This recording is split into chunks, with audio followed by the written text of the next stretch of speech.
아, 네, 변호사님. 이런 지금 방금 주식 리딩방에 대해서 이야기 많이 해주셨는데요. 와, 이런 사기들 어떻게 대처해야 될까요? 우선 첫 번째로 아까 제가 말씀드린 부분이 거래소 사기를 제일 조심하셔야 되는데요. 그거는 낯선 사람이 보내온 그 URL을 클릭하거나 어플을 설치하셔서는 절대로 안 된다는 것입니다. 그게 핸드폰을 조작할 수 있는 프로그램이 깔릴 수 있어요. 악성 어플이 깔릴 수 있고요. 그래서 내가 보고 있는 화면은 그 범죄자가 그대로 보고 있고 조작도 가능합니다.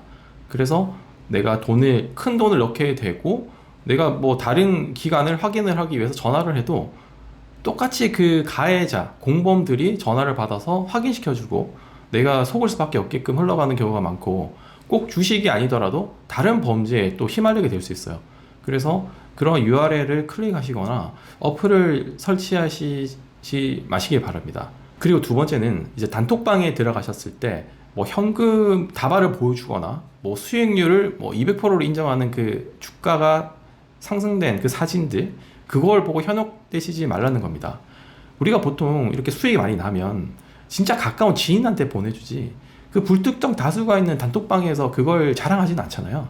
그리고 현금 다발 그냥 현금 이제 만약에 있다면 금고에 보관해 두지 그걸 불특정 다수가 있는 곳에 사진 찍어서 보내진 않잖아요. 이제 그런 것들이 다 이제 유인하기 위한 도구로 사용되기 때문에 거기에 너무 현혹되지 마시고요. 이런 정황들이 있으면 여기는 나를 뭐 좀 현혹하기 위한 그런 방이구나 이렇게 딱 인식을 하고 깨닫는 것이 중요합니다. 그리고 세 번째는 전문가라고 사칭하는 사람들의 신원을 잘 확인을 하시는 것이 좋습니다. 거래소 사기도 그렇고 전문가 사기도 그렇고 절대 통화를 하지 않습니다. 개인 번호를 공개하지 않습니다. 그냥 카톡 정도만 아이디를 달라고 해서 추가를 한 다음 뭐 보이스톡 정도만 하는 경우가 드물게 있고요. 대부분은 통화도 안 하고 다 이제 카톡으로만 연락을 주고받습니다.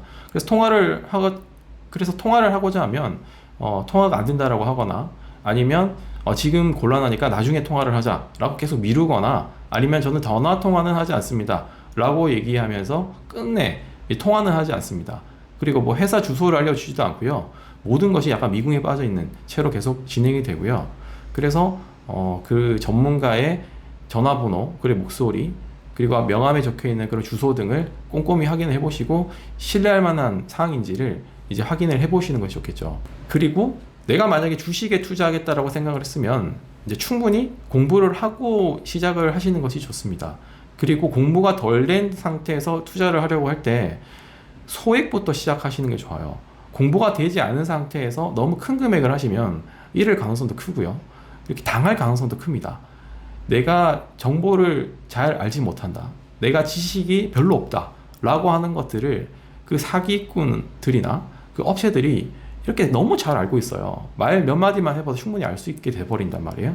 이제 그런 것들이 드러났을 때 내가 이용당하기 쉬우니까 내가 투자를 하려고 하면 충분히 공부를 한 뒤에 투자를 하시고 이제 처음에는 소액부터 투자를 하시고 내가 어느 정도 실력이 쌓였을 때 조금씩 금액을 늘려가는 것이 이제 바람직합니다.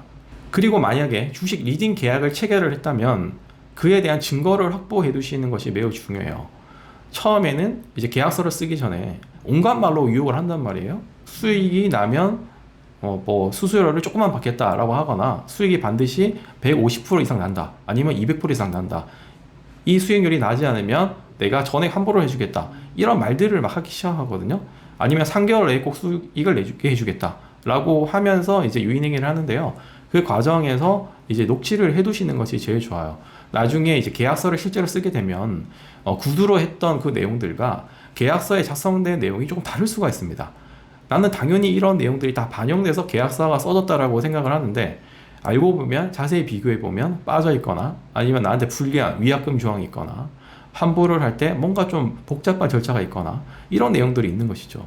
그래서 내가 처음에 계약을 체결하기 전에 그 담당자가 확인해 줬던 그 내용들을 녹취를 해서 증거를 확보를 해 두시면 나중에 분쟁이 됐었을 때 이를 증거로 제출할 수가 있고요. 그리고 계약서를 썼을 때 나중에 그 얘기를 할 수가 있는 거예요. 이전에 저한테 담당자가 얘기하셨을 때는 이런 조건이 들어있었다. 그런데 계약서에는 그런 조건이 없다. 그래서 그 계약서에 그 추가로 특약사항으로 기재를 해달라고 하거나 그 계약서에 있는 조항을 수정을 해달라고 하거나 그런 요구를 할 수 있는 것이잖아요. 근데 그런 증거 확보가 안 되면 나 이전에 그런 이야기를 한 적이 없다라고 이야기를 하거나 계약에 보장되지 않는 내용들은 나중에 문제를 삼아도 보장받기가 힘들 수가 있습니다.